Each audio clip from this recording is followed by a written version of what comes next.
Assalamualaikum warahmatullahi wabarakatuh.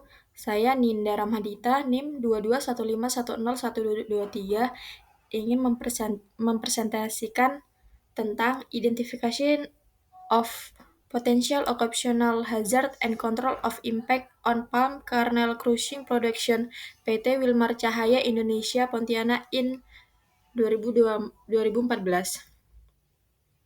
Jenis bahaya. Potensi bahaya kerja yang diidentifikasi di unit produksi palm kernel crushing PT Wilmar Cahaya Indonesia meliputi bahaya kimia, paparan soda kaustik, paparan debu, paparan foam, asap pengelasan, bahaya fisika, kebisingan, getaran, cahayaan kurang, suhu lingkungan panas, radiasi ultraviolet dari proses pengelasan, bahaya biologi, kondisi sarana air bersih, kakus dan tempat pembuangan sampah, bahaya ergonomi, posisi kerja yang tidak ergonomis, bahaya psikologi, jam kerja malam, beban kerja.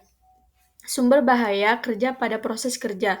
Paparan soda kaustik digunakan dalam proses produksi palm kernel crushing. Paparan dapat terjadi saat penanganan, pencampuran, dan pembersihan.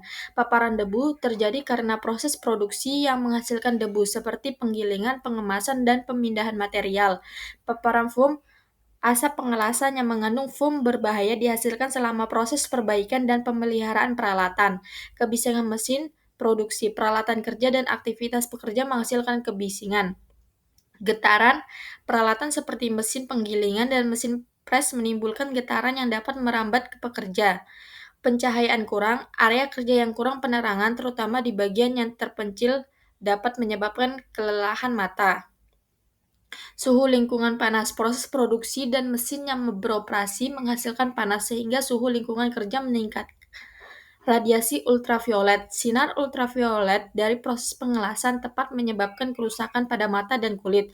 Kondisi sanitasi, kebersihan dan sanitasi yang kurang memandai dapat menyebabkan penyebaran penyakit menular melalui air, makanan, dan vektor seperti lalat. Posisi kerja yang tidak ergonomis, posisi kerja yang salah seperti jongkok dalam waktu lama dapat menyebabkan gangguan muskuloskeletal. Jam kerja malam, shift kerja malam dapat mengganggu ritme biologis tubuh dan menyebabkan kelelahan, gangguan tidur, dan stres. Beban kerja yang tinggi ditambah dengan target produksi yang ketat dapat memicu stres dan kelelahan. Metode identifikasi. Penelitian ini menggunakan metode kualitatif dengan teknik pengumpulan data berupa wawancara dilakukan kepada 8 informan yang terdiri dari ASS, manajer, supervisor, dan pekerja. Observasi dilakukan di area kerja untuk melihat langsung kondisi dan aktivitas pekerja. Pengendalian dampak potensi bahaya. PT Wilmar Cahaya Indonesia telah menerapkan beberapa metode pengendalian dampak bahaya yaitu pengendalian administratif, pelatihan keselamatan dan kesehatan kerja K3, pemasangan tanda bahaya, pembersihan lingkungan kerja, housekeeping, instruksi kerja, dan safety talk work permit untuk pekerja khusus penggunaan alat pelindung diri APD, earplug, dan earmuff untuk kebisingan, masker untuk debu dan foam, welding mask dan welding gloves untuk radiasi dan foam, sarung tangan untuk getaran dan bahan kimia, sepatu pengaman. Analisis kekurangan dan saran. Kurangnya data kuantitatif, penelitian ini hanya menggunakan data kualitatif sehingga tidak dapat memberikan informasi yang akurat tentang tingkat paparan bahaya. Saran, melakukan pengukuran kadar debu, kebisingan, getaran, suhu lingkungan, dan radiasi secara berkala dengan alat ukur yang sesuai.